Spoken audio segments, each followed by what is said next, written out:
ओम शांति। आज बाबा के 9/5/21 की अव्यक्त वाणी है, जिसकी रिवाइज तारीख है 27/12/87। अव्यक्त वाणी का टाइटल है निश्चय बुद्धि विजयी रत्नों की निशानियाँ। आज बाप दादा अपने चारों ओर के निश्चय बुद्धि विजयी बच्चों को देख रहे हैं।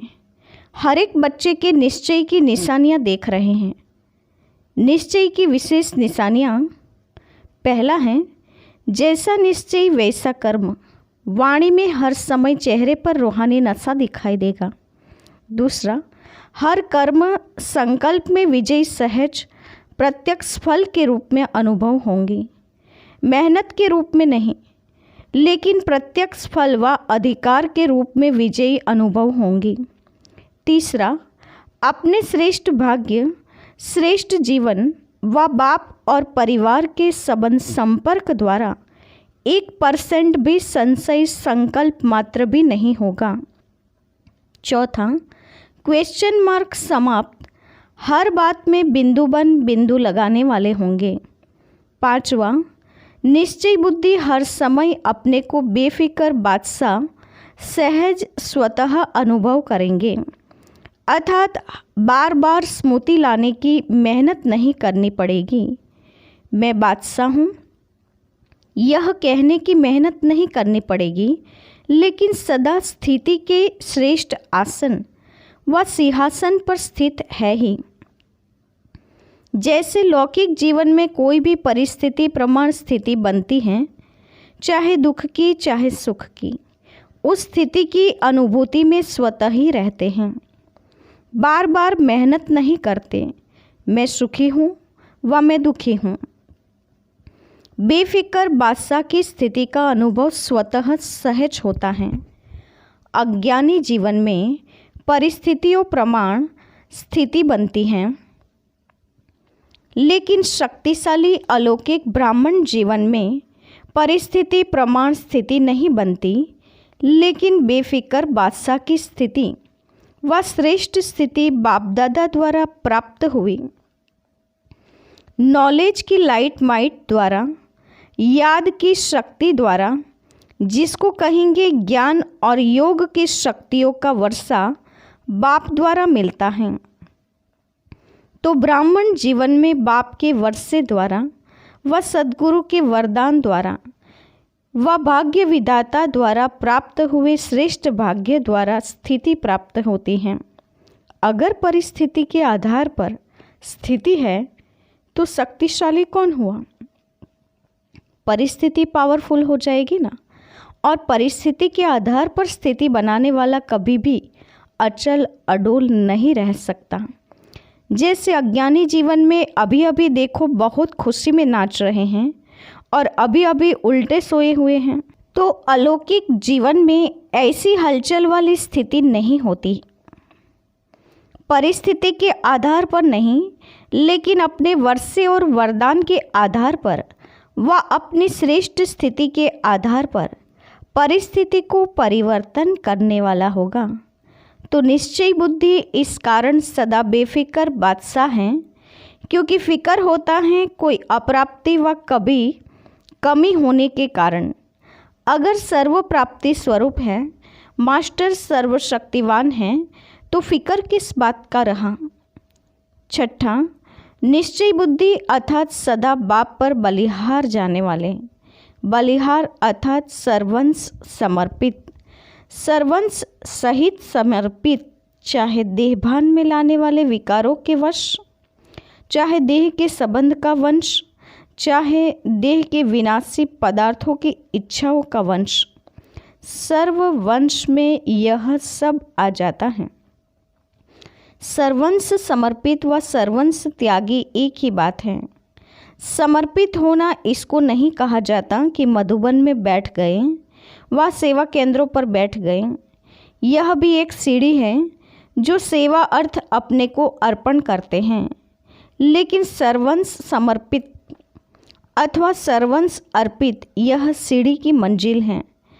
एक सीढ़ी चढ़ गए, लेकिन मंजिल पर पहुंचने वाले निश्चय बुद्धि की निशानी है तीनों ही वंश सहित अर्पित, तीनों ही बातें स्पष्ट जान गए ना। वंश तब समाप्त होता है जब स्वप्न व संकल्प में भी अंश मात्र नहीं। अगर अंश है तो वंश पैदा हो ही जाएगा। इसीलिए सर्वंश त्यागी की परिभाषा अति गुह्य है, यह भी कभी सुनाएंगे। 7वां, निश्चय बुद्धि सदा बेफिक्र निश्चिंत होगा। हर बात में विजय प्राप्त होने के नशे में निश्चिंत अनुभव करेगा। तो निश्चय, निश्चिंत और निश्चित यह हर समय अनुभव कराएगा। और 8वां, वह सदा स्वयं भी नशे में रहेंगे और उनकी नशे को देख दूसरों को भी यह रूहानी नशा अनुभव होगा। औरों को भी रूहानी नशे में बाप की मदद से स्वयं की स्थिति से अनुभव कराएगा। निश्चय बुद्धि के व रूहानी नशे में रहने वाले के जीवन की विशेषताएं क्या होंगी? पहली बात, जितना हो श्रेष्ठ नशा उतना ही निमित्त भाव हर जीवन के चरित्र में होगा। निमित्त भाव की विशेषता के कारण निर्माण बुद्धि होंगे। बुद्धि पर ध्यान देना, जितनी निर्माण बुद्धि होगी उतना निर्माण करते रहेंगे। नव निर्माण कहते हो ना, तो नव निर्माण करने वाली बुद्धि होंगी तो निर्माण भी होंगे, नव निर्माण भी करेंगे। जहाँ यह विशेषताएं हैं उसको ही कहा जाता है निश्चय बुद्धि विजयी। निमित्त, निर्माण और निर्माण। निश्चय बुद्धि की भाषा क्या होगी? निश्चय बुद्धि की भाषा में सदा मधुरता तो कॉमन बात है, लेकिन उदारता होगी। उदारता का अर्थ है सर्व आत्माओं के प्रति आगे बढ़ाने की उदारता होगी। पहले आप, मैं नहीं। उदारता अर्थात दूसरे को आगे रखना। जैसे ब्रह्मा बाप ने सदैव पहले जगदम्बा व बच्चों को रखा। मेरे से भी तीखी जगदम्बा है, मेरे से भी तीखे यह बच्चे हैं। यह उदारता की भाषा है। और जहाँ उदारता है, स्वयं के प्रति आगे रहने की इच्छा नहीं, वहाँ ड्रामा अनुसार स्वतः ही मन इच्छित फल प्राप्त हो ही जाता है। जितना स्वयं इच्छा मात्रम अविद्या की स्थिति में रहते हैं, उतना बाप और परिवार अच्छा योग्य समझ उसको ही पहले रखते हैं। तो पहले आप मन से कहने वाले पीछे रह नहीं सकते। वह मन से पहले आप कहता तो सर्व द्वारा पहले आप हो ही जाता है, लेकिन इच्छा वाला नहीं। तो निश्चय बुद्धि की भाषा सदा उदारता वाली भाषा, संतुष्टता की भाषा, सर्व के कल्याण की भाषा। ऐसी भाषा वाले को कहेंगे निश्चय बुद्धि विजयी। निश्चय बुद्धि तो सभी होना, क्योंकि निश्चय हो फाउंडेशन। लेकिन जब परिस्थितियों का, माया का, संस्कारों का, भिन्न भिन्न स्वभाव का तूफान आता है, तब मालूम पड़ता है निश्चय का फाउंडेशन कितना मजबूत है। जैसे इस पुरानी दुनिया में भिन्न भिन्न प्रकार के तूफान आते हैं ना, कभी वायु का, कभी समुद्र का, ऐसे यहाँ भी भिन्न भिन्न प्रकार के तूफान आते हैं। तूफान क्या करता है? पहले उड़ाता है, फिर फेंकता है। तो यह तूफान भी पहले तो अपनी तरफ मौज में उड़ाते हैं, अल्पकाल के नशे में ऊंचे ले जाते हैं, क्योंकि माया भी जान गई है कि बिना प्राप्ति यह मेरी तरफ होने वाले नहीं हैं। तो पहले आर्टिफिशियल प्राप्ति में ऊपर उड़ाती हैं, फिर नीचे गिरती कला में ले जाती हैं। चतुर हैं। तो निश्चय बुद्धि को नज़र त्रिनेत्री होती हैं, तीसरे नेत्र से तीनों कालों को देख लेते हैं, इसलिए कभी धोखा नहीं खा सकते। तो निश्चय की परख तूफान के समय होती है। जैसे तूफान बड़े बड़े पुराने वृक्ष के फाउंडेशन को उखाड़ लेते हैं, तो यह माया के तूफान भी निश्चय के फाउंडेशन को उखाड़ने को कोशिश करते हैं, लेकिन रिजल्ट में उखड़ते कम हैं, हिलते ज़्यादा हैं। हिलने से भी फाउंडेशन कच्चा हो जाता है। तो ऐसे समय पर अपने निश्चय के फाउंडेशन को चेक करो। वैसे कोई से भी पूछेंगे निश्चय पक्का है तो क्या कहेंगे? बहुत अच्छा भाषण करेंगे, अच्छा भी है निश्चय में रहना। लेकिन समय पर अगर निश्चय हिलता भी है तो निश्चय का हिलना अर्थात जन्म जन्म की प्रारब्ध से हिलना है। लेकिन तूफानों के समय चेक करो, कोई हद का मान शान न दे व व्यर्थ संकल्पों के रूप में माया का तूफान आए। जो चाहना रखते हो वह चाहना अर्थात इच्छा पूर्ण न हो। ऐसे टाइम पर जो निश्चय है कि मैं समर्थ बाप की समर्थ आत्मा हूँ, वह याद रहता है, वह व्यर्थ समर्थ के ऊपर विजयी हो जाता है। अगर व्यर्थ विजय प्राप्त कर लेता है तो निश्चय का फाउंडेशन हिलेंगे ना। समर्थ के बजाय अपने को कमज़ोर आत्मा अनुभव करेगा, दिल शिकस्त हो जाएंगे। इसीलिए कहते हैं कि तूफान के समय चेक करो। हद का मान शान मैंपन रूहानी शान से नीचे ले आता है। हद की कोई भी इच्छा मात्रम अविद्या के निश्चय से नीचे ले आती है। तो निश्चय का अर्थ यह नहीं कि मैं शरीर नहीं, मैं आत्मा हूँ। लेकिन कौन सी आत्मा हूँ? वह नशा, वह स्वमान समय पर अनुभव हो, इसको कहते हैं निश्चय बुद्धि विजयी।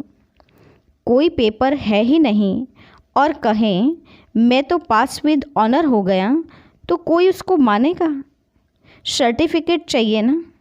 कितना भी कोई पास हो जाए, डिग्री ले लेवे, लेकिन जब तक सर्टिफिकेट नहीं मिलता है तो वैल्यू नहीं होती। पेपर के समय पेपर दे, पास हो, सर्टिफिकेट ले बाप से, परिवार से, तब उसको कहेंगे निश्चय बुद्धि विजयी। समझा?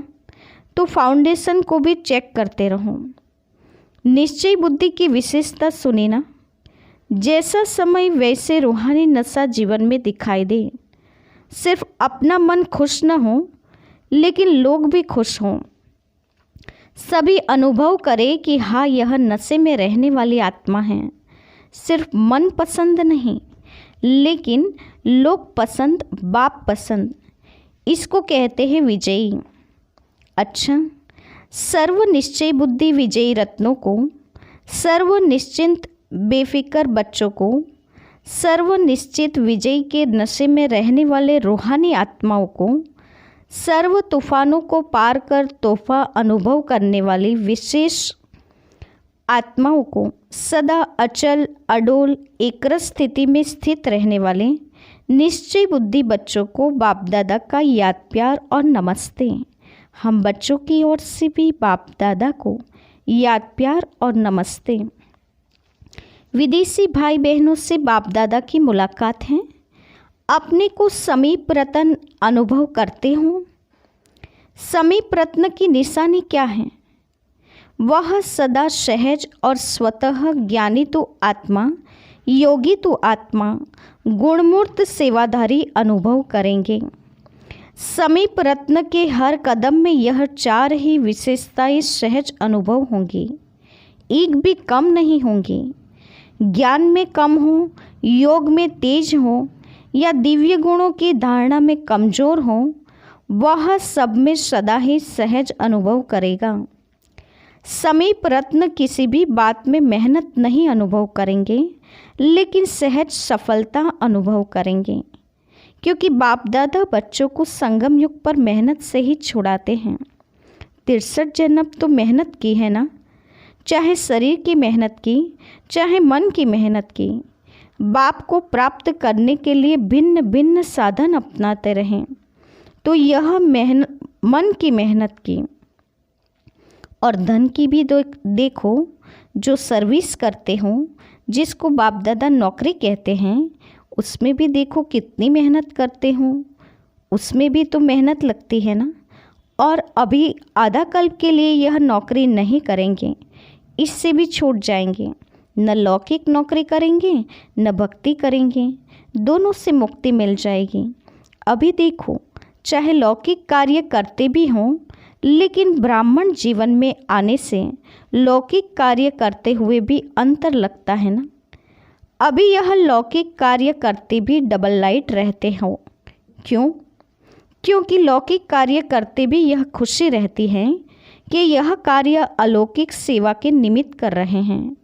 अपने मन की इच्छाएं नहीं हैं, तो जहाँ इच्छा होती है वहाँ मेहनत लगती है।